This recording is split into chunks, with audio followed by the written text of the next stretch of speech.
నాయనా తండ్రి పరిస్థితుల మీద నాయనా తండ్రి మీరు ఆశీనుడయ్యున్నందుకు నీకు వందనాలు, స్తోత్రాలు. ఇదిగో తండ్రి నీ యొక్క మెల్లనైన, చల్లనైన స్వరాన్ని నాయనా తండ్రి నీ బలిపీఠం నుంచి జాలువారుతున్న నాయనా తండ్రి నీ యొక్క భక్తుని దాంట్లో నుండి వచ్చి నీ మాటలని మేము గ్రహించి నాయన ఆశతో ఎదురు చూస్తున్నాం ప్రభా. ఆశ గల ప్రాణాన్ని తృప్తిపరిచే దేవుడు ప్రభా. మీరే నాతో మాతో మాట్లాడండి ప్రభా. నాయన తండ్రి ముప్పదంతులుగా, అరవదంతులుగా, నూరంతలుగా నాయన తండ్రి గుత్తులు గుత్తులుగా నాయన తండ్రి వాక్యం రాలులాగున నాయన తండ్రి ఈ ఘడియలు ఈ సమయాలు మా జీవితాల్లో ఆశీర్వాదకరంగా ఉంచమని మరొకసారి నీ దైవదాసుని నీ చేతులకు అప్పగించుకుంటూ మమ్మల్ని మేము తగ్గించుకుంటూ నాయన నీ నామాన్ని హెచ్చిస్తూ ముందున్న సమయంలో నాయన వాక్యం ద్వారా మమ్మల్ని బలపరచమని నీ సన్నిధిలో వినయ విధేయతలతో నాయన తండ్రి నీ నాయన మీరు ఏదైతే మాట్లాడతారో ఆశతో ఎదురు చూస్తూ మీకు వందనాలు సల్పుతూ ఏసై శక్తిగల నామంలో అడిగి వేడుకొంచున్నాం తండ్రి. Amen. Amen. Hallelujah. Praise the lord. Thank you so much అమ్మగారు. అక్క ప్లీజ్ అక్క జాన్సన్ అక్క. ఓకే తమ్ముడు, ప్రయత్నలాడండి అందరికీ. ఈ రోజు మనకి వాక్యం అందించడానికి మరి దేవుని ఆత్మ ప్రేరేపణ చేత సిద్ధంగా ఉండిన బ్రదర్ రంగనాథం గారు, వారిని పరిచయం చేయటం గౌరవంగా భావిస్తున్నానండి. బ్రదర్ రంగనాథం గారు వైజాగ్ కి చెందిన వారు. ఆంధ్ర యూనివర్సిటీలో ఎంఎస్సి చేసి వైజాగ్ స్టీల్ ప్లాంట్ లో సీనియర్ మేనేజర్ గా ఇటీవల పదవి విరమణ చేశారు. యుఈఎస్ఐ పరిచర్య శిక్షణ విభాగానికి జాతీయ కార్యదర్శిగా సేవలందించారు. ఏపీ ఈజీఎఫ్ కార్యదర్శిగా కూడా సేవలందించారు. రంగనాథం గారు John Stott institute of contemporary Christian లో జాన్ స్టార్ట్ గారి దగ్గర శిక్షణ పొందారు. వారు శిక్షణ శిబిరాలు మరియు సమావేశాలలో నిష్ఠాతులైన ఉపదేశకులు. వారి సౌవార్తిక పాటలు అనేక మందిని ప్రభు దగ్గరకు నడిపించినవి. ప్రస్తుతం వారు వైజాగ్ లోని యూనియన్ చాపల్ బాప్టిస్ట్ చర్చిలో కమిటీ సభ్యులుగా కూడా సేవలందించుతున్నారు. రంగనాథం మరియు రత్న గార్లకు ముగ్గురు వివాహిత పిల్లలతో ఆశీర్వదించబడ్డారు. జాన్ మరియు కారిలోన్ హాస్టన్, ప్రియాంకిత, రవివర్మ, జాషువా మరియు సారా సూచన్. మరి వారిని ప్రేమతో ఆహ్వానిస్తున్నానండి. Welcome brother. అందరం మ్యూట్ లోనే ఉంటూ దయచేసి వాక్యాన్ని శ్రద్ధగా వినాలని కోరుతున్నానండి. Good morning brother. Good morning అమ్మా. ప్రభువైన యేసుక్రీస్తు వారి శ్రేష్టమైన నామములో మీకు అందరికి కూడా శుభాలు తెలియపరచుకుంటా ఉన్నాను.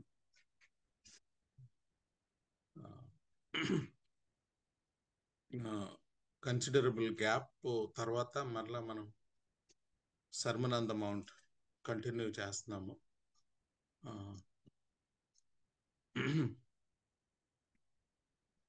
ఒక్క నిమిషం స్క్రీన్ షేర్ చేస్తున్నాను.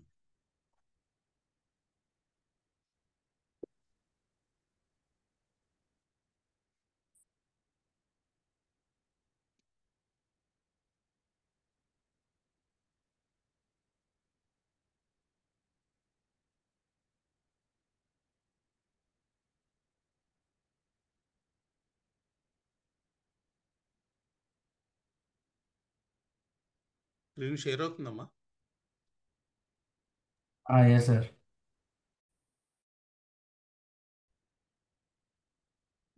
Okay, all right.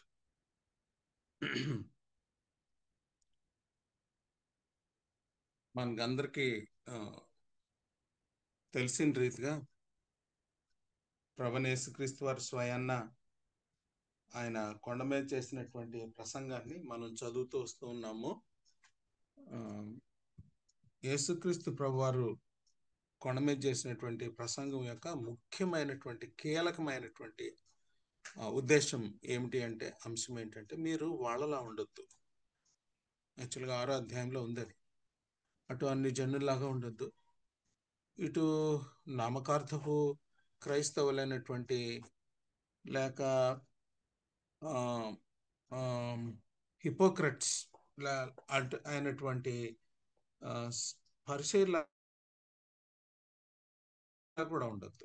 అటు వేషధారులాగా ఉండొద్దు, ఇటు అన్యజనులాగా ఉండకూడదు.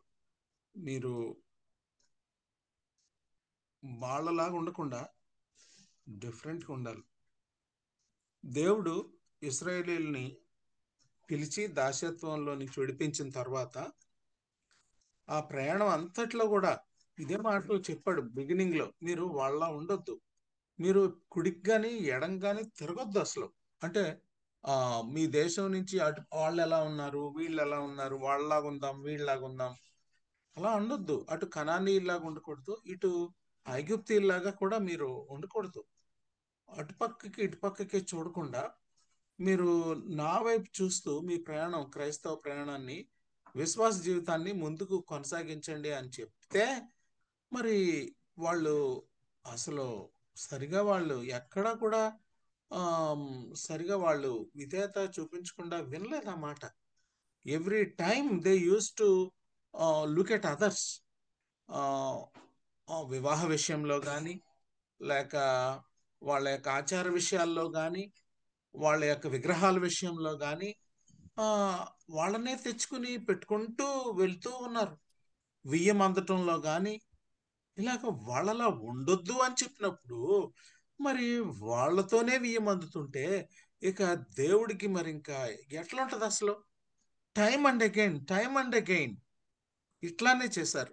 ఈవెన్ కానాని వెళ్ళిన తర్వాత కూడా మరి ఆ కానానీయులతో వాళ్ళు వియ్యం అందటం కూడా చూస్తాం. ఇలాగూ టైమ్ అండ్ అగైన్ వాళ్ళు వాళ్ళలా ఉండొద్దు అని చెప్పి ఆ కొండ మీద నిలబడి మోషే ద్వారా ఇచ్చిన మాటలు లెక్క చేయలేదు. మరలా ఈ మోషే, యేసుక్రీస్తు ప్రభువారు ఈ కొండ మీద నిలబడి శిష్యులకి అదే దేవుడు, అదే పవిత్రుడు, మారని దేవుడు, అవే మాటలు చెప్తున్నాడు. మీరు వాళ్ళలా ఉండొద్దు, మీరు వాళ్ళలా ఉండొద్దు. ఇటువంటి ముఖ్యమైనటువంటి కీలకమైనటువంటి థీమ్తో యేసుక్రీస్తు ప్రభువారు చేసిన ప్రసంగాన్ని చదువుతున్నాం మనం. ఇందులో బేసిక్ సెక్షన్స్ ఉన్నాయన్నమాట. మొట్టమొదటి సెక్షన్ మనం చదువుతున్నాం. ఏంటంటే ఆ సెక్షను, మొట్టమొదటి సెక్షను ధన్యతలు చదువుతున్నాం మనం. అంటే క్రిస్టియన్ క్యారెక్టర్ చదువుతున్నాం మనం. ఒక క్రైస్తవుడికి ఉండాల్సినటువంటి క్యారెక్టర్, లేక ఒక శిష్యుడికి ఉండాల్సినటువంటి ప్రవర్తన నియమావళి మనం చదువుతూ వస్తూ ఉన్నాం.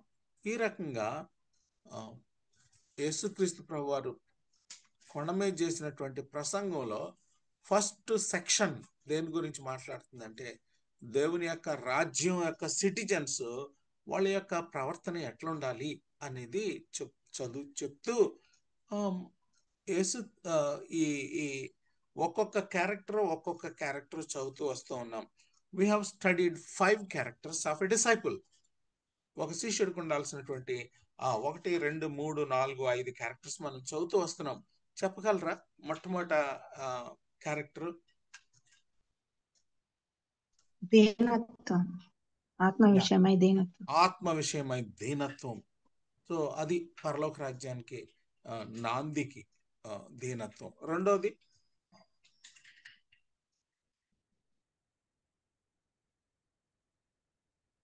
దుఃఖపడుట. ఏ రకమైన దుఃఖం?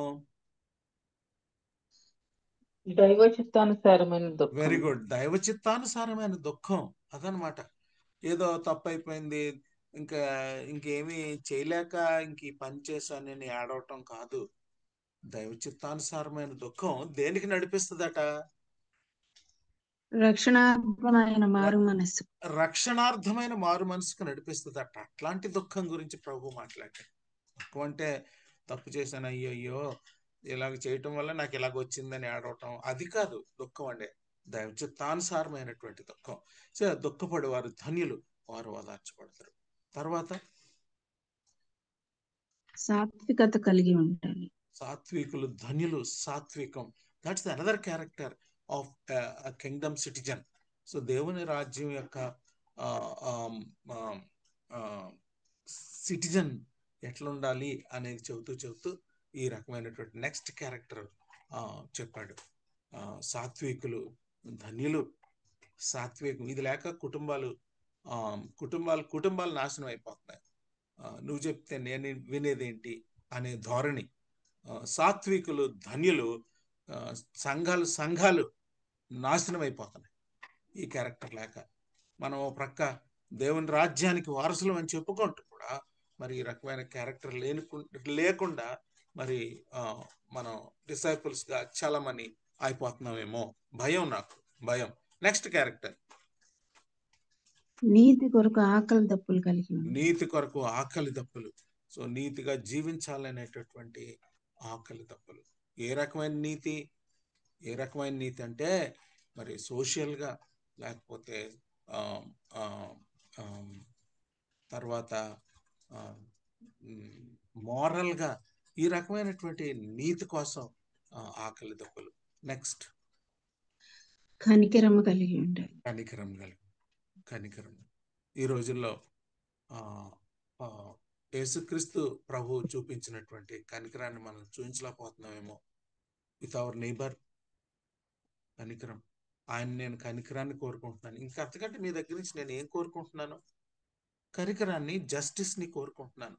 సో కనికరం, జస్టిస్ రెండు గురించి మాట్లాడేటప్పుడమ్మా అంటే తప్పు చేసిన వ్యక్తిని జస్ట్ వదిలేయండి, కనికరించండి అంటే అది జస్టిస్ నెరవేరదు. కాబట్టి కనికరం చూపించాలా, దేవుని యొక్క జస్టిస్కి అతన్ని వదిలిపెట్టాలి. అయితే ఒక రకంగా చెప్పాలంటే పాపిని ప్రేమించాలి. తర్వాత మరి అతను చేసినటువంటి పాపాన్ని న్యాయవంతుడైన దేవుడు కండోన్ చేయడు. దానికి తగినటువంటి న్యాయం తీర్చేటటువంటి దేవుడు.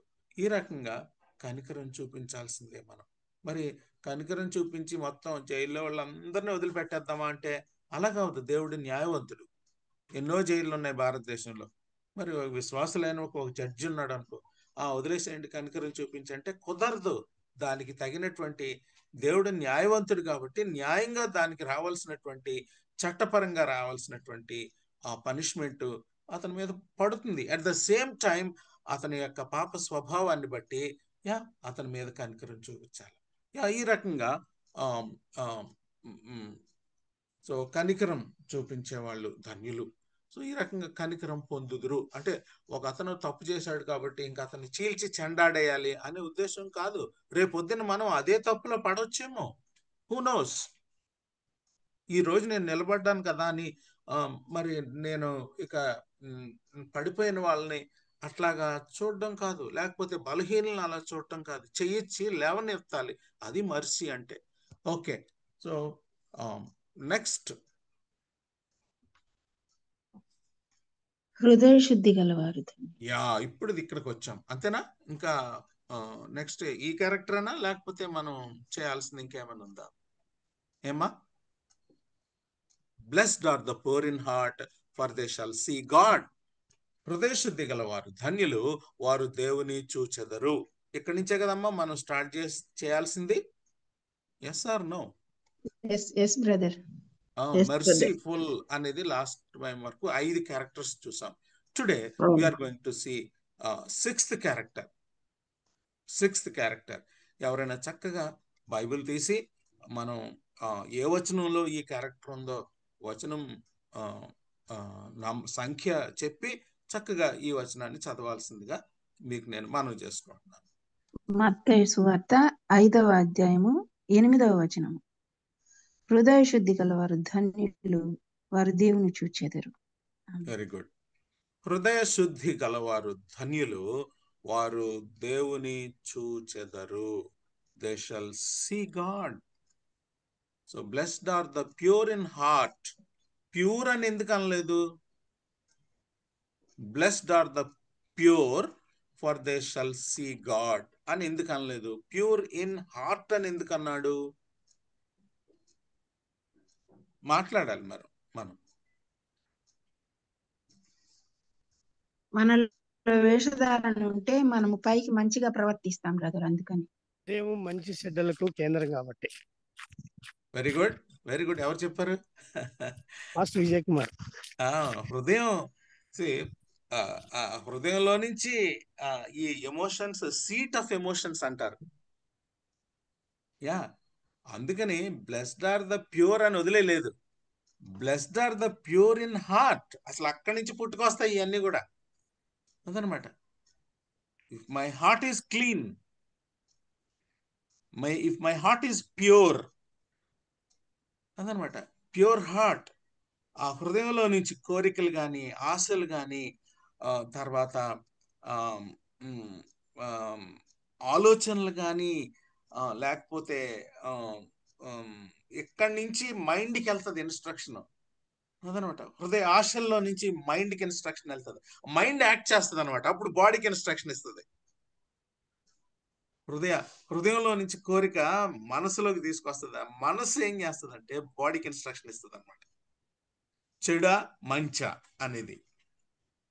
కాబట్టి ఎటువంటి హార్ట్ అది. యాక్షన్స్ బయటికి కనబడతాయి, కానీ హార్ట్లో అక్కడి నుంచి స్టార్ట్ అవుద్ది అనమాట. దాని తాలూకు యాటిట్యూడ్ కానీ, దాని తాలూకు ఆలోచనలు కానీ మైండ్కి ఇవ్వటానికి హార్ట్లో స్టార్ట్ అవుతాయి. అది కనబడదు మనుషులకి. Okay, so blessed are the pure in heart, pure in heart, for they shall see God. ఇక్కడ హృదయం శుభ్రంగా ఉండటానికి, దృష్టి దేవుని వైపు ఉండటానికి కనెక్షన్ ఏమన్నా ఉందా? ఇక్కడ కనెక్షన్ పెట్టాడా లేదా? శుభ్రమైన హృదయానికి, స్పష్టమైన దృష్టికి. దేవుని సూచనలు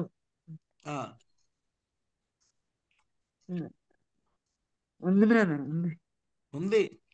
so there is a connection between pure heart and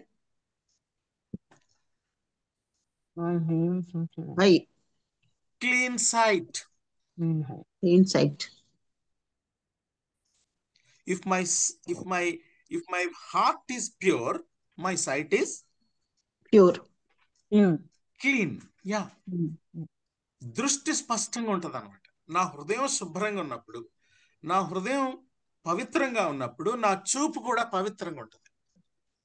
నా హృదయం అపవిత్రమైనప్పుడు నా చూపు అపవిత్రం అవుతుంది. నా హృదయం మోసకరమైనప్పుడు నా ప్రవర్తన మోసకరంగా ఉంటుంది. నా హృదయం చాలా బాగా పట్టుకున్నాడు ఇర్మియా ఈ ఈ ఈ హృదయం తాలూకు ఏంటి పరిస్థితిని చాలా బాగా పట్టుకున్నాడు. హృదయం చాలా బాగా రాశాడు. అన్నిటికంటే మోసకరమైనది, అది అదే అదే ఘోరమైనది. అదే అదే అదే అదే అదే అందుకనే నేను ఇర్మియాగా ప్రవక్తను గుర్తు చేస్తున్నాను. చాలా బాగా రాశాడు ఆయన. దేవుడు రాయించాడు ఆయన చేత. సో చాలా మోసకరమైంది. దాన్ని గనక ప్రాపర్గా మనం ఎప్పటికప్పుడు దాని యొక్క పవిత్రతను చెక్ చేసుకోకపోతే మనం పప్పులో కాలేసేస్తాం. ఎందుకంటే చాలా సార్లు మనకు అర్థం కాదు, మన హృదయం అంతా బాగానే ఉందేమో అనుకుంటాం. అందుకనే ఇంకొక రాజుగారు ఏం చేస్తాడంటే, అయ్యా చెక్ మై హార్ట్, ఒకసారి నువ్వు దీన్ని చూడయ్యా, దీన్ని ఒకసారి చూడు. ఎందుకంటే నేను చూసుకుంటా ఉంటున్నాను, కొన్నిసార్లు మోసపోతున్నాను. ఎందుకంటే నేను చూసుకునే కొద్దీ ఐఎమ్ నేను అంతా కరెక్టే చేస్తున్నాను అనేది మోసం అన్నమాట. కొన్నిసార్లు హృదయం మనమే మోసం చేసేస్తుంది మనల్ని. ఎందుకంటే రంగనాథ్, నువ్వు చేసేది కరెక్ట్ అయ్యా, గో హెడ్ అంటది. కొన్నిసార్లు నీకు అవసరం ఉంది కదా, గో హెడ్. మనుషులు ఏమనుకుంటే ఏంటి, గో హెడ్. చాలా మోసకరమైంది హృదయం. ఎంతో మోసకరమైనది నా మనసు, అంతరంగ ఆపతలంపులు నీకే తెలుసు. నా హృదయం ఘోర వ్యాధి కలది, గ్రహించువాడవు నీవే, పరీక్షించువాడవు నీవే, గ్రహించువాడవు నీవే, పరీక్షించువాడవు నీవే. నన్ను స్వస్థపరచే పరమ వైద్యుడా, నూతన పరచుము నాదు హృదయం, యేసుదేవా నా హృదయం ఘోరవ్యాధి కలది. ఎంత మోసం చేస్తుంది కొన్నిసార్లు మన హృదయం. పర్లేదు పర్లేదు రంగనాథ్, యు గో హెడ్, పర్లేదు చూడు, పర్లేదు వెళ్ళు, పర్లేదు అది చెయ్యి. అలాంటప్పుడు వాక్యం ఇచ్చాడు దేవుడు, దేవుడు సన్నిధి ఇచ్చాడు, వెంటనే పరిగెత్తుకు వెళ్ళిపోవాలి. అయ్యా నేను ఇలాగ ఆలోచిస్తున్నాను, నాకెందుకో ఇది కరెక్ట్ కాదో తెలియట్లేదు, కొన్నిసార్లు నా హృదయం ముందుకెళ్ళమంటుంది, కానీ నువ్వు ఒకసారి పరీక్ష చేయి, పరిశీలించు, ఒకవేళ అది నీకు ఇష్టమైంది కాకపోతే దాంట్లోకి నేను వెళ్ళను అని దేవుని ముఖంలోకి వెళ్తే, దేవుని ముఖం చూస్తే స్పష్టంగా దేవుని ముఖం కనబడుతుంది. హృదయశుద్ధి గలవారు ధన్యులు, దేవుని చూచెదరు. ఆయన ముఖ దర్శనం, ఆయన యొక్క ప్రత్యక్షత స్పష్టంగా చూడగలం. ఎంత ఈ 2 లైన్లే కానీ కనిపిస్తుందండి మీకు? ఈ నెక్స్ట్ క్యారెక్టర్ నా స్లైడ్ కనిపిస్తుందండి? యా. సో ఇవి జస్ట్ 2 లైన్లే, కానీ ఏ రోజుకి ఆ రోజు చెక్ చేయమనాలి దేవుణ్ణి, మనం చెక్ చేసుకోవాలి. మనం కొన్నిసార్లు సహవాసంలోనండి, ఇంకొక మాట, సహవాసంలోనండి మనం ఉన్నప్పుడు గొప్ప భాగ్యం ఏంటంటే, నా యాక్షన్స్ కొంతమంది చూసే అన్నయ్యలు తమ్ముళ్ళు ఉన్నారనమాట. ఇంకా దేవుడు పెట్టాడు అలాగా. అరే తమ్ముడు, ఇది బ్లైండ్ స్పాట్ అని చెప్పేవాళ్ళు ఉండటం ఎంతో ధన్యత సహవాసంలో. సో అటు దేవుడి దగ్గర చెక్ చేసుకోక, ఇటు నా మెంటర్స్ దగ్గర చెక్ చేసుకోక, అలాగైనప్పుడు దేవుని యొక్క ముఖంలోకి ఆ దర్శనాన్ని స్పష్టంగా చూడలేడు. ఎప్పుడైతే అక్కడ కరెక్ట్ చేసుకుని సరి చేసుకుని దేవుని దగ్గరికి వస్తామో, for they shall see God, దేవుని యొక్క ప్రత్యక్షతని, దేవుని యొక్క క్యారెక్టర్ని స్పష్టంగా చూడగలం. సో ఈ యొక్క క్యారెక్టర్ గురించి మనం ఈరోజు చదువుదామా? మరి ఇది స్టేట్మెంట్. ఈ స్టేట్మెంట్ని మనం కొంచెం వివరంగా చదువుతాం. సో మనం చూస్తున్నాం కదా, ఫస్ట్ క్యారెక్టర్ దీనత్వము, సెకండ్ క్యారెక్టర్ దైవచిత్తానుసారమైనటువంటి దుఃఖం, మూడో క్యారెక్టర్ సాత్వికము, నాలుగో క్యారెక్టర్ నీతి కొరకు ఆకలి దప్పులు కలిగి ఉండటం, ఐదో క్యారెక్టర్ కనికరం కలిగి ఉండటం, ఆరో క్యారెక్టర్ హృదయ శుద్ధి గలవారు వారు దేవుని చూచెదరు అదనమాట. సో ప్యూర్ అంటే హృదయ శుద్ధికి మన యొక్క చూచే విధానంకి, ప్యూర్ హార్ట్ కి క్లీన్ సైట్ కి సంబంధం అనమాట. అంటే కార్డియాలజీకి ఆప్థాల్మాలజీకి లింక్ పెట్టాడు ఇక్కడ అన్నమాట. కార్డియాలజీకి ఆప్థాల్మాలజీకి లింక్ పెట్టాడు. ఎందుకో మరి. ఓకే రైట్, ముందుకెళ్దామా? రైట్.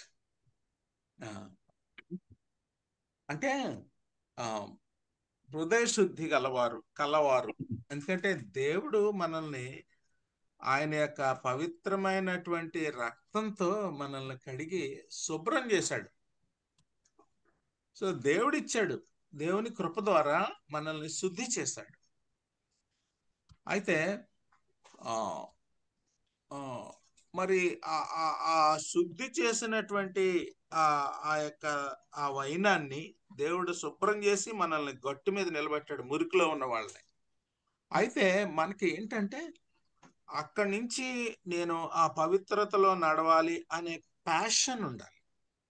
అదనమాట. ఈ రోజుల్లో మరి అటువంటి ప్యాషన్ మనం కోల్పోతున్నామేమో అనే భయం నాకుంది. ఎందుకంటే do we have passion for purity? We have passion for everything అదనమాట. ప్యాషన్ అంటే కోరిక, తీవ్రమైన కోరిక. ప్యాషన్ అంటే ఫ్యాషన్ కాదు. ఫ్యాషన్ వేరు, ప్యాషన్ వేరు. అర్థమవుతుందా? ప్యాషన్ అంటే ఒక ఒక తీవ్రమైనటువంటి కోరిక, అదనమాట ప్యాషన్ అంటే. అయితే చాలా కోరికలు ఉంటాయి మనకి, రకరకాల కోరికలు ఉంటాయి. కానీ వాటన్నిటికంటే ఒక గొప్ప కోరిక పవిత్రమైన జీవితం జీవించాలి అనేది. సో సో అలాంటి ప్యాషన్ హృదయ శుద్ధి గలవారు, అంటే maintaining the purity of the heart, అలాంటి ప్యాషన్ ఉండాలి మనకి. ప్యాషన్ ఉన్నప్పుడు మనం ప్యూరిటీ మెయింటైన్ చేయగలం. అయితే ఈరోజు కొన్ని విషయాలు చూద్దాం. అసలు ప్యూర్ ఇన్ హార్ట్ అనే మాటకి అర్థం ఏంటో చూద్దాం. తర్వాత ప్యూరిటీ అనే మాటకి అసలు అర్థం ఏంటో చూద్దాం. యేసుక్రీస్తు ప్రభు వారు ఎందుకు అట్లాంటి వాళ్ళు ధన్యులు అన్నాడు? హృదయశుద్ధి గలవారు ధన్యులు అన్నాడు. ధన్యుడు అనే మాటకి మనం చూసాం కదా, సంతుష్టుడు అని అర్థం. ధన్యుడు అని ఎప్పుడైతే మాట్లాడారో ఆ మాటకు అర్థం ఏంటంటే సంతుష్టుడు. అది మత్తయి సువార్త 15వ అధ్యాయం 8వ వచనంలోను, యెషయా 29వ అధ్యాయంలోను ఒకసారి చూస్తారా ఏ కాంటెక్స్ట్ లో ఈ మాట మాట్లాడాడో. తర్వాత ఈ యొక్క మొట్టమొదటి ఆజ్ఞ ఇచ్చినప్పుడు from all your heart. So ఎందుకు మాటలు వాడాడు ద్వితీయోపదేశకాండం 6వ అధ్యాయంలో ఒకసారి చూద్దామా అండి.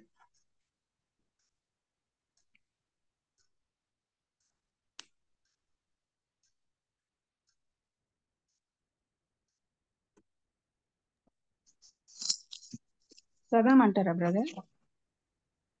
మీరే చెప్పండి.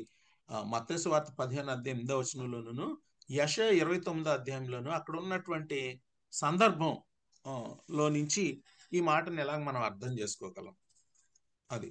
అలాగే యేసుక్రీస్తు అదే దేవుడు పలకల మీద రాయించాడు కదా మొట్టమొదటి ఆజ్ఞ. అందులో love your God with all your heart. So ఏంటి అసలు, ఎందుకు దేవుడు అసలు అక్కడి నుంచి మొదలు పెట్టాడు ఆ మొదటి ఆజ్ఞ? దేవుణ్ణి ప్రేమించమని. ఎక్కడి నుంచి ప్రేమించమని? పూర్ణ హృదయంతో. అసలు ఏంటి, ఎందుకు దేవుడు ఇట్లాగా ఆ మాటను అసలు వదలట్లేదు? ఈ డ్యూటరానమీ 6th లో చూడండి ఆ మాట ఉందో లేదో. అలాగే మాథ్యూ 15:8లోను, ఐజియా 29లోను కూడా చూడండి.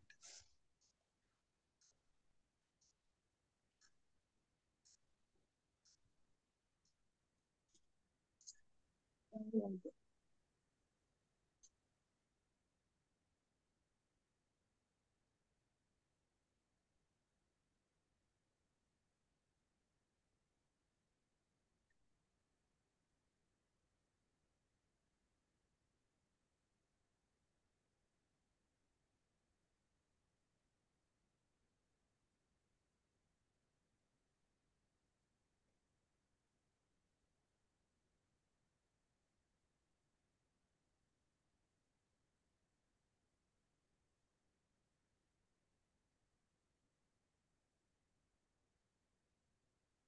15:8 ఏమని ఉంది?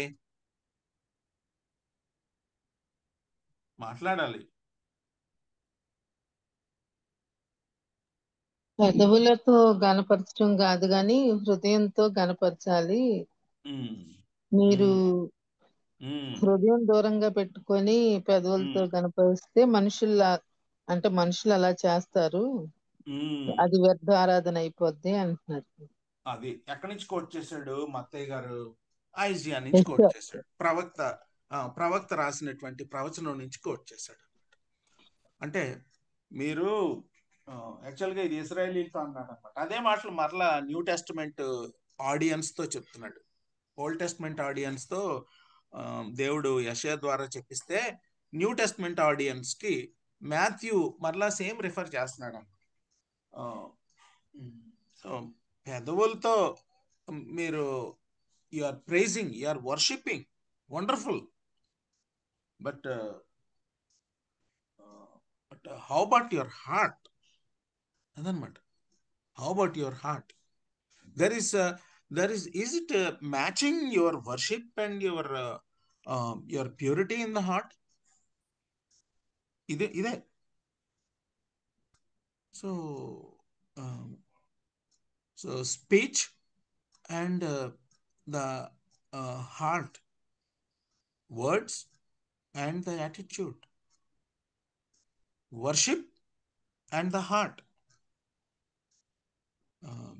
మరి దేవుడు అలా అనకూడదు మనల్ని. ఒకవేళ మనం అలాగా ఆరాధిస్తున్నప్పుడు, అరే మీరు పెదవులతో మీరు నన్ను కనపరుస్తున్నారు కానీ మీ హృదయం చాలా దూరంగా ఉంది. The heart of the matter is heart. దేవుడికి the heart of the matter for God is heart, not just words, not just praises. So Deuteronomy 6th చాప్టర్లో కూడా చూద్దాం.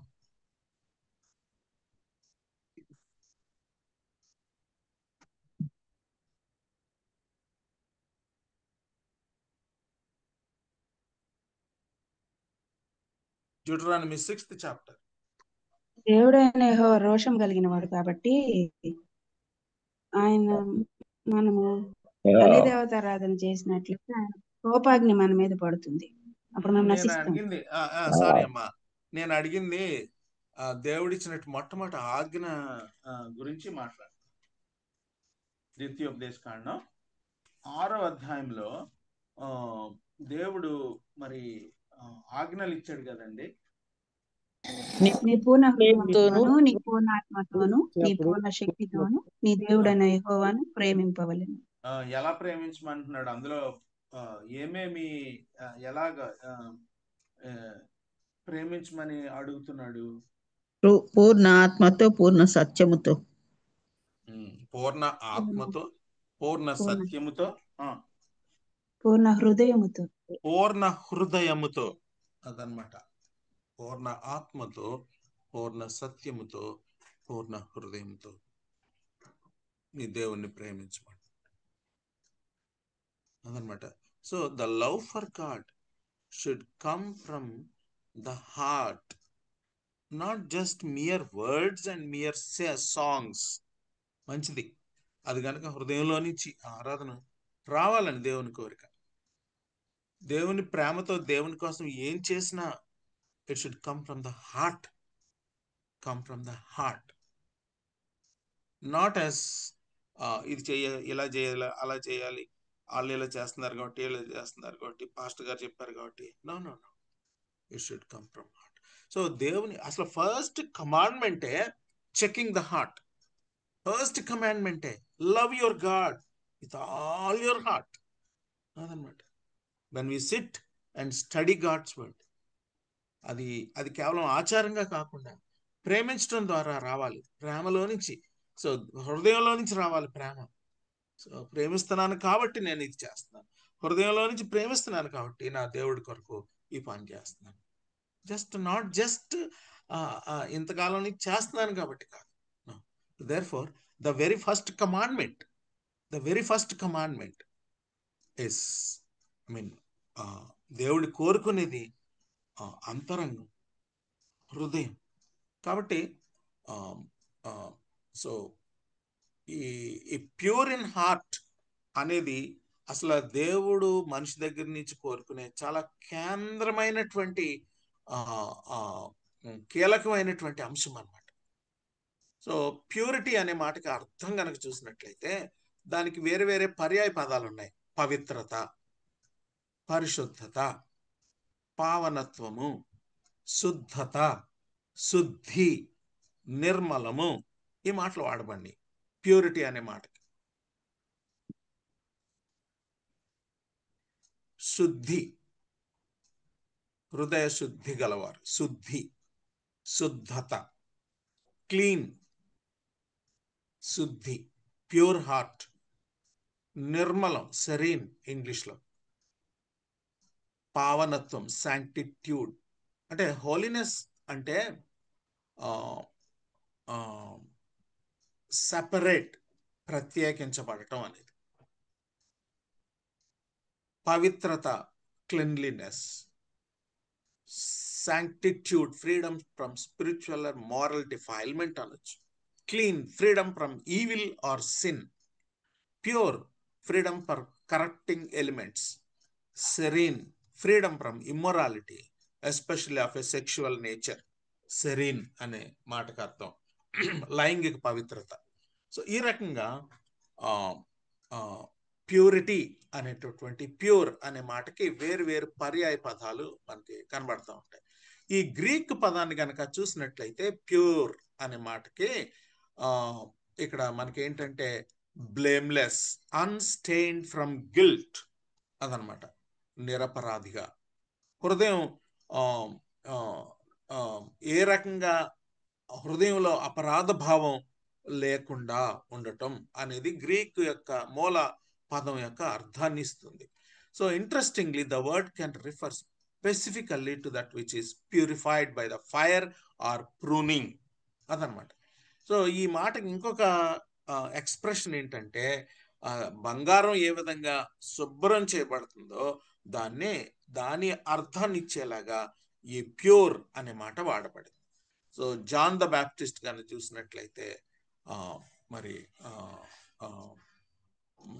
మత్తయి సువార్త 3వ అధ్యాయం 11వ వచనంలో చూసినట్లయితే పరిశుద్ధాత్మ దేవుడు తీసుకొచ్చే ప్రక్రియ ఇది ప్యూరిటీ అనేది. మలాకి కూడా ఒక రిఫైనర్ ఏ విధంగా మరి మనల్ని ఒక మెటల్ని పవిత్రం చేస్తాడో అలాగే this is a kind of refined metal అదనమాట. యేసుక్రీస్తు ప్రభువారు కూడా ప్యూరిటీ గురించి, ప్రూనింగ్ గురించి ఆయన మాట్లాడాడు, పవిత్రత గురించి. ఈ రకంగా పవిత్రపరచబడిన వాళ్ళు, ఇది డైలీ ప్రాసెస్. దేవుడు మనల్ని, పరిశుద్ధాత్మ దేవుడు ప్రతి దినం కూడా పవిత్రపరుస్తూనే ఉంటాడు. అందుకనే పరిశుద్ధాత్మ దేవుడు పవిత్రపరిచే కొద్దీ కూడా మనం ఈల్డ్ అవ్వాలన్నమాట. ఈల్డ్ అవ్వాలి అంటే అప్పగించుకోవాలి, లోపల కొన్ని దాచేసుకోకూడదు, ఈల్డ్ అవ్వాలి. అప్పుడు పరిశుద్ధాత్మ దేవుడు మనల్ని ప్రతి ఏరియాని కూడా పవిత్రపరుస్తూ వస్తూ ఉంటాడు. అయితే పరిసయ్యులు ఈ పవిత్రతను మిస్అండర్స్టాండ్ చేసుకున్నారు. మిస్అండర్స్టాండ్ అంటే శరీర స్వభావానికి ఆపాదించుకున్నారు. అంటే మిస్అండర్స్టాండ్ అంటే అపార్థం చేసుకున్నారు, అపార్థం. సో వాళ్ళు అనుకున్నారు పవిత్రత అనేసరికి యేసుప్రభు అంటాడు అనమాట, అరే మీరు అంతా బాగానే ఉంది, అన్ని బాగానే చేస్తున్నారు, కానీ లోపట శుభ్రం చేసుకోరు, మీరు వెలుపట క్లీన్ చేస్తారు మీరు. అరే సో ప్యూరిటీ అనేది వాళ్ళ ఉద్దేశం ప్రకారంగా ఎక్స్టర్నల్, నాట్ ఇంటర్నల్. పప్పులో కాలేస్తారు వాళ్ళు పరిసయ్యులు. దేవుడు ఇంటర్నల్ ప్యూరిటీ గురించి మాట్లాడితే వీళ్ళు ఎక్స్టర్నల్ ప్యూరిటీ గురించి మాట్లాడుతున్నారు. అంటే అన్ని రిచువల్స్ చేస్తారు, బయటకు వస్తే కాలు కడుక్కుంటారు, తర్వాత దేవుని వాక్యం దగ్గరికి వచ్చినప్పుడు చాలా శ్రద్ధగా పాటిస్తారు అన్ని కూడా. అంటే ఆ రిచువల్స్ అన్ని పాటిస్తారు వాళ్ళు అదనమాట. సో డెడ్ బాడీ దగ్గరికి వెళ్తే అన్ని నీట్గా క్లీన్ చేసుకుంటారు. సో దేవుడు అంటే ఆ సెరిమోనియల్ లాన్ అంతటిని కూడా చాలా బాగా ప్రాక్టీస్ చేస్తారు వీళ్ళు పరిసయ్యులు, ధర్మశాస్త్రంలో ఉన్నటువంటి ceremonial law. But when it comes to morality they simply neglect. So ఈ రకంగా వెరీ సిన్సియర్ ఎక్స్టర్నల్స్ విషయంలో. కాబట్టి వాళ్ళు పవిత్రతను చాలా మిస్అండర్స్టాండ్ చేసుకున్నారు. సో ఎర్లీ చర్చ్లో కూడా ప్యూరిటీని మిస్అండర్స్టాండ్ చేసుకున్నారు. క్యాథలిక్స్ ఏం చేశారంటే ఈ పవిత్రతను మిస్అండర్స్టాండ్ చేసుకుని 2 ఎక్స్ట్రీమ్స్కి వెళ్ళిపోయారు పవిత్రత విషయంలో, శాంక్టిఫికేషన్ విషయంలో 2 ఎక్స్ట్రీమ్స్. ఒక ఎక్స్ట్రీమ్ ఏంటంటే ఐసోలేషన్, అంటే మనుషుల మధ్య లేకుండా మేము పవిత్రతను కాపాడుకుంటాం, మనుషుల్లోకి వెళ్ళం మేము అని ఒక స్తంభం, ఒక పెద్ద స్తంభాలు కట్టించుకొని అక్కడే వాళ్ళు ఉండేవారు అనమాట. అది క్యాథలిక్ మాంక్స్ వాళ్ళు. సో అలాంటి వాళ్ళు ఇంకా లోకంతో సంబంధం లేదనమాట. మేము పవిత్రులం, లోకానికి మాకు సంబంధం లేదు. సో పవిత్రత అంటే ఐసోలేషన్ కాదు, అది ఒక ఎక్స్ట్రీమ్. ఎందుకంటే మనుషుల్లో ఉంటే నేను మలినం అయిపోతాను, కాబట్టి నేను ఒక ఎత్తైన ఒక ఇది చేసుకుని, అది క్యాథలిక్ మాంగ్స్ అలా చేసేవారు ఇది వరకు. వాళ్ళకి ఫుడ్ కింద నుంచి సప్లై చేసేవారు అనమాట, తాళ్ళు గట్టి పైకి లేకుండా, corona type. So that is isolation. ఇంకొక ప్రాబ్లం ఏంటంటే ఒక ప్రక్క పవిత్రత విషయంలో దూరంగా ఉంటాం మనుషులకి, ఇంకొక ప్రక్క పవిత్రత అంటే ఏమనుకున్నారంటే వాళ్ళు శరీరాన్ని నలగొట్టుకోవటం అనుకున్నారు. వెజిటబుల్స్ తినటం, లేకపోతే కొన్ని ఫుడ్స్ మానేయటం, మ్యారేజ్ చేసుకోకుండా ఉండటం, reject marriage. They think that it is holiness. అందుకనే ఈ మాంక్స్ అలాగా మ్యారేజ్ ని నిషేధించారు. కొలసీలకు రాసిన పత్రికలో మనకి కనిపిస్తుంది అది. వివాహాన్ని నిషేధించారు వాళ్ళు. They think that is purity. Sex impure ఏం కాదు, దేవుడిచ్చింది భార్యాభర్తల మధ్యలోనే అది జరగాలి. దేవుడు నాకు లైంగికత ఇచ్చాడు, అది నా భార్యకినే నేను ఆఫర్ చేయాలి, దాన్ని ఇంకెవరికి ఆఫర్ చేయకూడదు. ఆ విషయంలో అది లైంగికత అనేది పవిత్రమైంది. వీళ్ళేంటి, ఈ లైంగికత అపవిత్రమైందని అసలు వివాహాన్ని నిషేధిస్తున్నారు వీళ్ళు. పవిత్రత అంటే ఎలా అర్థం చేసుకున్నారు వీళ్ళు? ఫస్ట్ సెంచరీ మాంక్స్ ఈ రకంగా 2 రకాలుగా దూరంగా వెళ్ళిపోయారు. ఒక ప్రక్కేమో అసలు పవిత్రతను సరిగా అవగాహన చేసుకోకుండా ఐసోలేట్ అయిపోయారు, ఎక్కడ మనుషుల్లో కలవరు. ఇంకొక ప్రక్క ఏంటంటే మరి కేవలము వాళ్ళ యొక్క పవిత్రత అంటే మనల్ని మనం నలగొట్టుకు, పరిశుద్ధాత్మ దేవుడు ఉన్నాడు, ఆయన మీద ఆధారపడాలి అనేది లేదు. వాళ్ళని వాళ్ళు సొంతంగా నలగొట్టుకుంటారనమాట. సో రకరకాలుగా వివాహాలను నిషేధించే వాళ్ళు కొంతమంది అయితే మరి ఫుడ్ విషయంలో బాడీని ఎండగట్టాలి అనే విషయంలో, అంటే డిసిప్లిన్ వేరు, ఎండగట్టడం వేరు. బాడీని డిసిప్లిన్ చేసుకోవటం కాదు ఇక్కడ. సో ఈ రకమైనటువంటి ఎక్స్ట్రీమ్స్కి వెళ్ళిపోయే ప్రమాదం ఈ పవిత్రతను దేవుడు అసలు ఎట్లాగ దీన్ని అర్థం చేసుకోవాలి, ఎలాగ అప్రోప్రియేట్ చేసుకోవాలి అని తెలియకపోతే ఎయిదర్ ఐసోలేషన్లోకి వెళ్ళిపోతాం, లేకపోతే ఎసెటిసిజంలోకి వెళ్ళిపోతాం. ఎసెటిసిజం అంటారు దీన్ని, అంటే అన్నిటినీ కూడా ఇక నిషేధించడం అనమాట. ఇక ప్యూరిటీ కోసం, అంటే ప్యూరిటీ కోసం ఫుడ్, ప్యూరిటీ కోసం వివాహం, ప్యూరిటీ కోసం కొన్ని మనం దాన్ని ఏమంటారు, డిసిప్లిన్ కాకుండా ఎండగట్టడం అనమాట. దాన్ని అట్లా చేయటం, అది ప్యూరిటీని మిస్అండర్స్టాండ్ చేసుకున్నారు.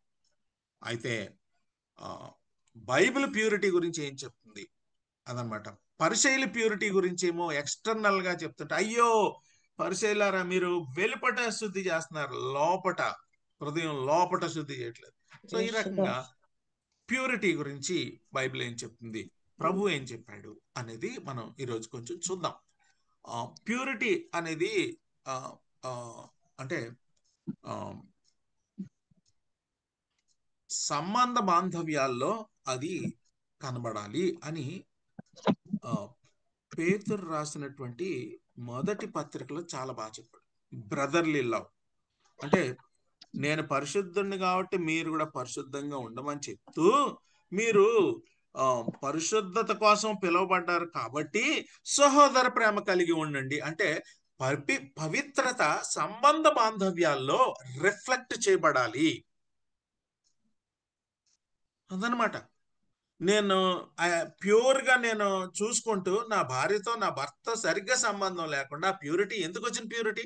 సంబంధాలు సరిగ్గా లేకుండా. Go back, set yourself, అది ప్యూరిటీ అన్నాడు అక్కడ.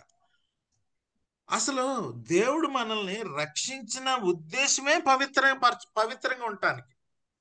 The very purpose of redemption is to make us pure. కాబట్టి మనం లేఖనాల విషయంలోనూ, ప్రజలతో సంబంధ బాంధవ్యాల విషయంలోనూ ఈ పవిత్రతను మెయింటైన్ చేయాలని అంతరంగమైనటువంటి పవిత్రత దేవుడు కోరుకుంటున్నాడు అనేది మనం అర్థం చేసుకోవాలి. మత్తయి సువార్త 15:18-19లో అసలు హృదయంలో నుంచి ఇవన్నీ పుట్టుకొస్తాయంట. ఏంటవి? చాలా లిస్ట్ ఉంది ఇక్కడ.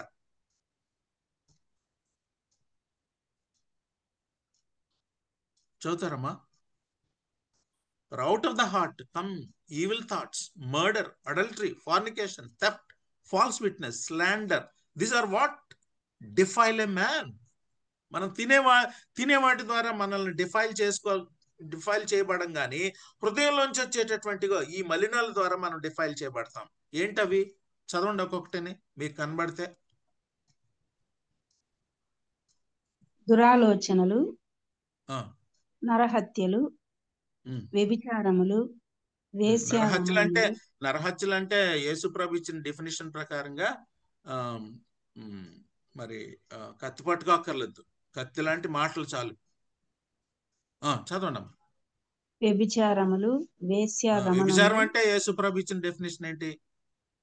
మనసు వెళ్ళిపోతేనే చాలు, శరీరం వెళ్ళక్కర్లేదు. తర్వాత వేశ్యాగమనములు, దొంగతనములు, అబద్ధ సాక్ష్యములు, దేవదూషణలు హృదయంలో నుండే వచ్చును. అందుకని దానికి చాలా జాగ్రత్తలు తీసుకోవాలమ్మా. మన హృదయానికి మనకే తెలుస్తుంది, దేవుడికి తెలుస్తుంది. ఎందుకంటే అది బయటికి కనపడదుగా, అదనమాట. బయటికి కనపడదుగా, అది మనకే తెలుస్తుంది. ఎవరి కాళ్ళని చెక్ చేసుకోవాలమ్మా, ఎవరి కాళ్ళం. ఈ ఉదయకాల సమయంలో మరి ఇలాంటివి హృదయంలో నుంచి వస్తాయని వాక్యం స్పష్టంగా చెప్తున్నప్పుడు మరి ఎక్కడికక్కడ మనం చెక్ చేసుకుని, వాక్య వెలుగులో చెక్ చేసుకుని, దేవుని యొక్క రక్తంలో మనం ఏ రోజుకి ఆ రోజు ఈరోజు నేడు అనే టైంలో నేడే ఈరోజే ఇప్పుడే దేవుడు మనల్ని ఒప్పించినప్పుడే దాన్ని చెక్ చేసుకుని శుభ్రం చేసుకుందాం ఆయన రక్తంలో. The heart matters. సో ఒక ఆయన అంటాడు అనమాట, ఓ డార్క్ హార్ట్ షైన్ అవ్వదు అదనమాట. హృదయంలో చీకటి ఉన్నప్పుడు మన జీవితంలో నుంచి వెలుగు రాదు, అడ్డేస్తుంది, వెలుగుని అడ్డేస్తుంది. అలాగే సెల్ఫిష్ హార్ట్ ఉన్నప్పుడు మరి నిస్వార్థమైనటువంటి జీవితం రాదు సెల్ఫిష్ హార్ట్ లో నుంచి. సాడ్ హార్ట్ లో నుంచి గ్లాడ్ లైఫ్ రాదు. డార్క్ హార్ట్ లో నుంచి షైనింగ్ లైఫ్ రాదు. సెల్ఫిష్ హార్ట్ లో నుంచి అన్సెల్ఫిష్ లైఫ్ రాదు. సాడ్ హార్ట్ లో నుంచి గ్లాడ్ లైఫ్ రాదు. డిస్కంటెంట్ హార్ట్ లో నుంచి కంటెంట్ లైఫ్ రాదు. డిస్కంటెంట్ హార్ట్ లో నుంచి కంటెంట్ లైఫ్ రాదు. నేను తెలుగులో చెప్పాలా ఈ మాటలో? అర్థం అవుతుందా?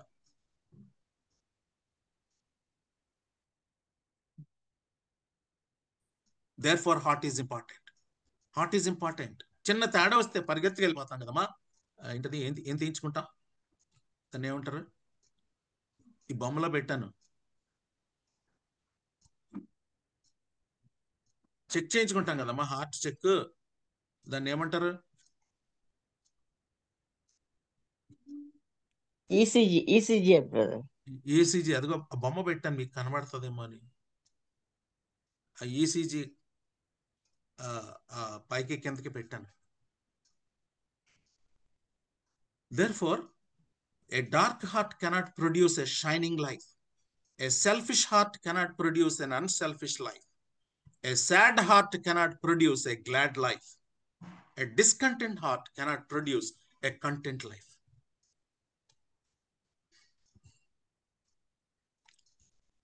God is always looking at the heart. Man looks on the outward appearance. అందుకనే 1 సమూయేలు 16వ అధ్యాయంలో అన్నమాట, దేవుడు హృదయం చూసేవాడు. దేవుడు హృదయాన్ని చూసేవాడు. వేషధారణ. సమూయేలు 16వ అధ్యాయం సందర్భం తెలుసా మనకి? 1 సమూయేలు 16వ అధ్యాయంలో ఏ సందర్భంలో దేవుడు ఆ మాట రాయించాడో? సౌలు కంప్లీట్ దేవుడు చెప్తున్నాడు. అని కంపు చేయకపోవడం. అంటే కొంచెం వాయిస్ బ్రేక్ అవుతుంది తమ్ముడు, ఇంకా కొంచెం స్పష్టంగా. కరెక్ట్, మీరు చెప్పేది కరెక్టే, కానీ వాయిస్ కొంచెం బ్రేక్ అవుతుంది తమ్ముడు. మనుషులు బాహ్య రూపమును లక్ష్య పెడతారు కానీ దేవుడు అదే ఏ హృదయాంతరం. సందర్భంలో ఆ మాట సమూయేలు గ్రంథంలో వ్రాయబడింది అంటున్నాను సందర్భం. రాజుగా చేయడు కొరకు దావీదుని రాజుగా ఎన్నుకునేటప్పుడు, దావీదుని సెలెక్ట్ చేసుకునేటప్పుడు. యా, దావీదుని సెలెక్ట్ చేసుకున్నట్టు అదనమాట. ఏంటి ఇంత ఇంతలాగా ఇలాంటి అందరిని అన్నదమ్ములు అంతరు వదిలేసి అంటే దేవుడు చూసేది హృదయం, దేవుడు చూసేది హృదయం. కొన్నిసార్లు మనకు చాలా దేవుడు ఏంటి ఇలాగా ఇంత హోప్లెస్ పీపుల్ ని వాడుకోవటానికి చూస్తున్నాడు. వాళ్ళకంటే చాలా మంచి వాళ్ళు, నాకంటే చాలా యోగ్యులు ఉన్నారు, మనకంటే యోగ్యులు ఉన్నారు, కానీ దేవుడు ఎందుకో ఆయన హృదయం చూసే దేవుడు, ఆయన బాహ్య స్వరూపాన్ని చూసే దేవుడు కాదు. సో ఈ రకంగా మరి ఇలాంటి డర్టీ హార్ట్స్ ఉన్న మన జీవితాల్లోకి యేసుక్రీస్తు ప్రభువారు రావడానికి ఇష్టపడ్డాడు, శుభ్రం చేశాడు, దాన్ని రోజు రోజుకి ఆయన పవిత్రపరుస్తూ ఉన్నాడు. సో చాలా గ్రేట్ఫుల్ గా దీన్ని మనం కాపాడుకోవాల్సిన అవసరం ఉంది కదండి. సో యోసేపు జీవితాన్ని కనుక చూసినట్లయితే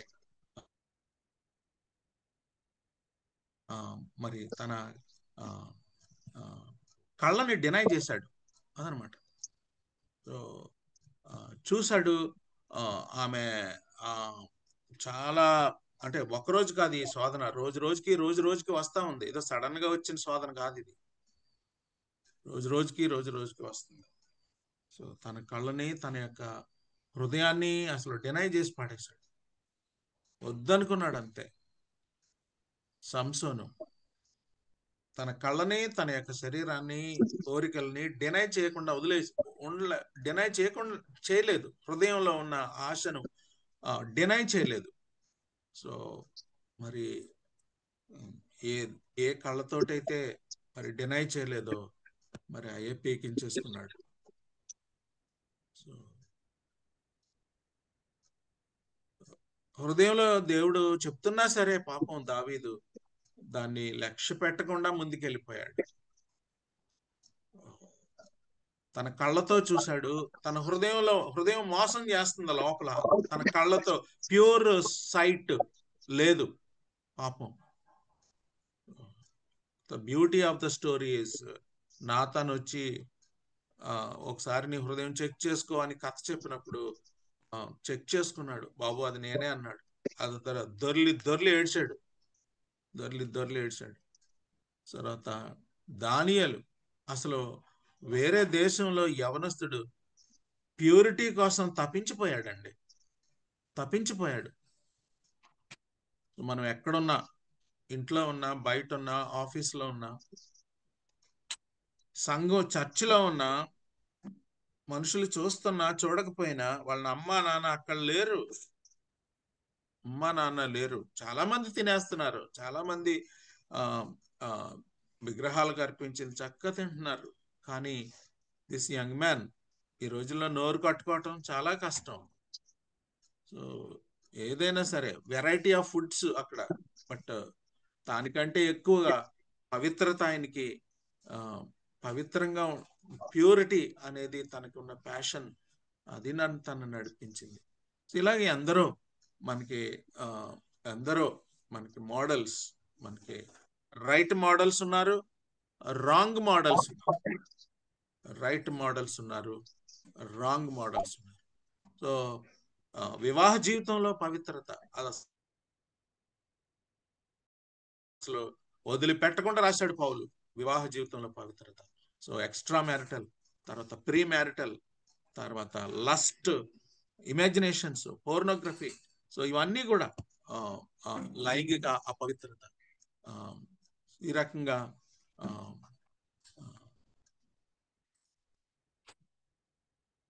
బైబిల్ చాలా తీవ్రంగా ఖండిస్తా ఉంది. ఎందుకంటే సొదొమ గొమొర్రా లైంగిక అపవిత్రతను బట్టే కదా ఊరు కాలిపోయింది, ఇళ్ళు కాలిపోతాయి, ఊర్లు కాలిపోతాయి. దేవుడు ఊరుకునే దేవుడు కాదు. సో పవిత్రత విషయంలో దేవుడు రోషం కలిగిన వాడు. ఇందాక ఎవరో అన్నారు ఆ మాట, రోషం కలిగిన వాడు పవిత్రత విషయంలో. తప్పిపోతే దేవుని దగ్గరికి వస్తే క్షమిస్తాడు దావీదులాగా. కానీ తెలిసి అందులోనే ఉంటే ప్రొవిజన్ ఇస్తాడు, అందులోంచి బయటికి రావటానికి. అందులో ఉంటే ఆ సొదొమ గొమొర్రాకి ఏం చేశాడో, లైంగిక అపవిత్రత, ఇంప్యూరిటీ, సెక్షువల్ ఇంప్యూరిటీ. సో ఈ రకంగా మరి పవిత్రత కలిగి ఉన్నప్పుడు దేవుణ్ణి చూచెదరు అన్నాడు. సో దేవుని చూడడం అంటే ఏంటంటే అంటే ఆయన సన్నిధికి యాక్సెస్ వస్తుంది మనకి, అదనమాట.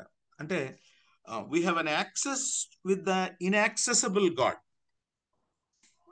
పవిత్రమైన హృదయంతో దేవుణ్ణి అప్రోచ్ అవ్వగలం, ఆయన సన్నిధికి రాగలం. లేకపోతే పాపం ఉంటే మధ్యలో మరి అది మనల్ని దేవునికి మనకి అడ్డంగా నిలబడుతుంది. కాబట్టి మనం ఎప్పటికప్పుడు పవిత్రపరచుకున్నప్పుడు we can see God.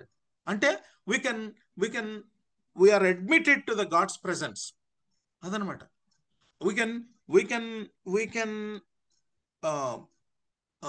be awesome before the glory of God. We can be comforted by God's grace. దేవుని కృప మనకి యాక్సెస్ ఉన్నప్పుడు మనకి ఎంతో ఆదరణ. అయ్యా తప్పు చేశాను అన్నప్పుడు దేవుడు ఎంతో ఆదరిస్తాడు.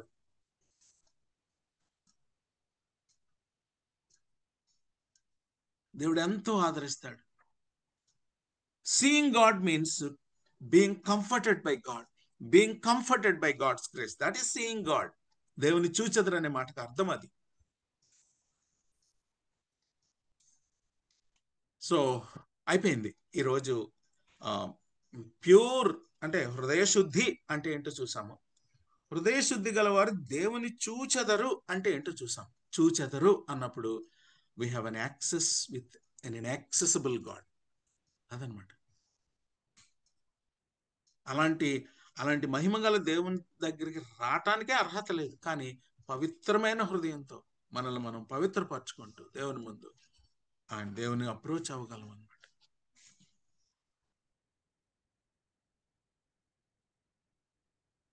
కాబట్టి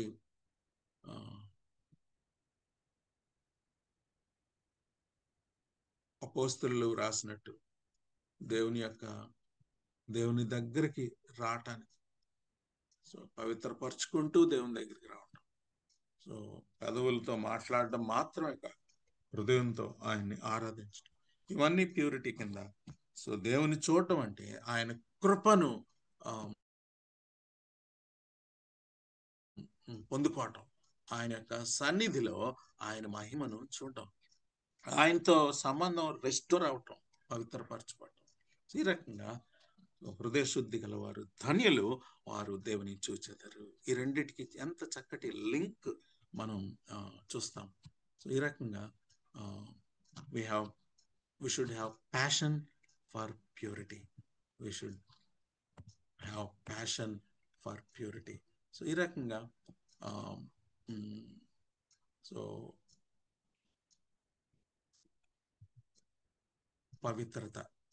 పవిత్రపరచబడటానికి, పవిత్రతకి ఎంతో సిద్ధపడటం అవసరం.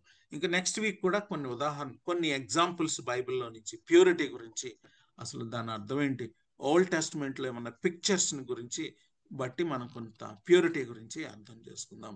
సో ఒకే ఒక కోరిక, దేవా I need a passion for purity. Passion, ఏ తిన్నా తాగినా ప్రవర్తించినా ఎక్కడికి వెళ్ళినా ఆ మండుచున్న కోరిక, ఆ పవిత్రత కోసం నాకు పుట్టించు నా హృదయంలో. If that is our prayer today, God is going to give us a pure heart, a passion for purity, a passion for purity. May God bless. Thank you brother. మరి చాలా చక్కని వర్తమానాన్ని, హృదయ శుద్ధి గల వారు ధన్యులు, వారు దేవుని చూస్తారని, ప్యూరిటీ గురించి చాలా చక్కని వివరణ ఇచ్చినందుకు వర్చువల్ ప్రేయర్ ఫ్యామిలీ తరపున మీకు ప్రత్యేక వందనాలు తెలియజేస్తున్నాను.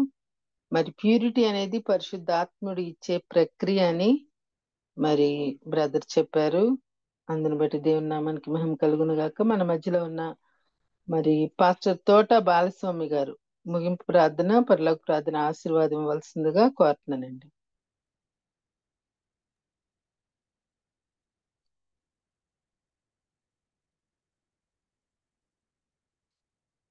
పాస్టర్ తోట బాలస్వామి గారు.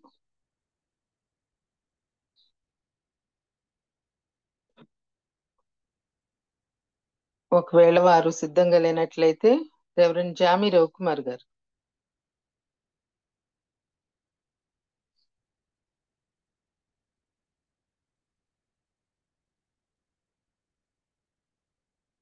వారు కూడా సిద్ధంగా లేనట్లయితే పాస్టర్ విజయ్ కుమార్ గారు. ప్రార్థన చేసుకుందామండి. అత్యంత కృపా కనికరములు కలిగిన పరలోకమందున మా తండ్రి, మీ ఘనమైన శ్రేష్టమైన బలమైన నామానికి వందనాలు. ఉదయకాలంన అయ్యగారి ద్వారా మీరు మాకు చక్కని ఉద్దేశాలను తెలియజేసి ఉంటున్నారు. మరి 5 ధన్యతలను మా జీవితంలో నెరవేర్చుకోవడానికి హృదయ శుద్ధి కలిగి ఉండాలి. హృదయం యొక్క పవిత్రతను బట్టి, మరి అందులో ఉన్నటువంటి విచారాలను బట్టి చక్కగా వివరించి, నాయన మీకు సన్నిహితంగా ఉండేటువంటి హృదయం ఎలా ఉండాలో చక్కగా ఇర్మియా ద్వారా, మరి లూకా సువార్త, మత్తయి సువార్త, యెషయా గారి ద్వారా ఈ ప్రవచనాలన్నింటినీ కూడా మాకు తెలియచేస్తూ వాటిలో ఉన్నటువంటి అంతర్గతాన్ని చక్కగా వివరించినందుకు స్తోత్రాలు చెల్లిస్తుంటున్నాము. మరి తండ్రి, మా హృదయమును మేము పరిశీలన చేసుకోలేని స్థితినైనా హృదయ పరిశీలకుడైన దేవ, దావీదు కూడా 139 కీర్తనలో నా హృదయాన్ని పరిశీలించి సంపూర్ణంగా తెలుసుకున్నవాడు నీవే, నా నడక పడక స్థలము కూర్చున్న చోటు లేచే చోటు నా దాగు చోటు అన్ని ఎరిగిన వాడు నీవే అని ప్రార్థన చేస్తూ, మరి మీకు నాయన హృదయాన్ని పరిశీలించమని ఆదేశిస్తున్నాడు. మరి హృదయానుసారుడుగా దావీదు ఇష్టానుసారుడుగా మీకు అనుసరించినట్లుగా వాక్యం ఉంటున్నది. మరి దావీదు జీవితంలో ఎన్నో తప్పిదాలను బట్టి రాసినప్పటికీ మరి ఆఖరిగా మీరు ఆ మాట ఆయనకు తెలియచేయడం అనేది, నేను ఆయన కనుగొన్నాను, నా హృదయానుసారుడు, నా ఇష్టానుసారుడు అని చెప్పడం అమోఘం తండ్రి. మేము పాపులమైనప్పటికీ మా హృదయ ప్యూరిటీని బట్టి మీ సన్నిహితంలో మీ పిల్లలుగా మీ యొక్క స్థితిలో మీ దృష్టిలో పడవచ్చు అనేది ఈరోజు మేము చక్కగా ధ్యానం చేయగలిగి ఉంటున్నాం. హృదయ లోతులను మేము ఎరగని సంగతులు ఎన్నో మాలో ఉన్నాయి.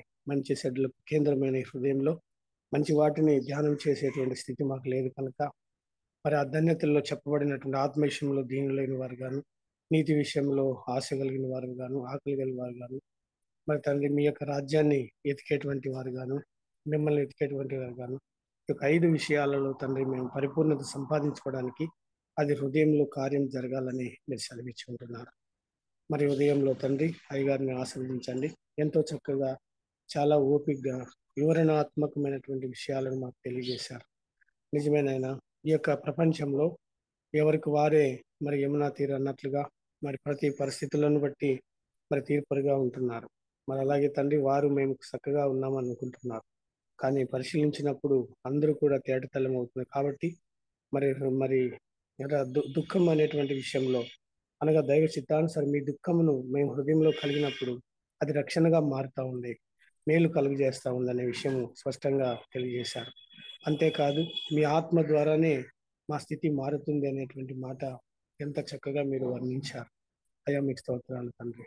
మరి వీటన్నిటిని మేము తెలుసుకొని మెలకు కలిగి ఆధ్యాత్మికులమై హృదయంలో మీ కార్యములను మీ ఆలోచనలను భద్రపరుచుకుంటూ నిత్యము హృదయ విషయంలో జాగ్రత్త కలిగి తప్పిపోకుండా చక్కగా నడవడానికి మీరు ఇచ్చినటువంటి యొక్క వర్తమానానికి స్తుతులు చెల్లిస్తూ అయ్యగారి పరిచర్యను, కుటుంబాన్ని, పరిస్థితులను అన్నిటినీ కూడా భద్రంగా తండ్రి కాపాడి సంరక్షించండి. ఇంకా ఇలాంటి విషయాలు ఎంతో మంది వింటున్నారు, ఆయన ద్వారా మేలు పొందుతున్నారు.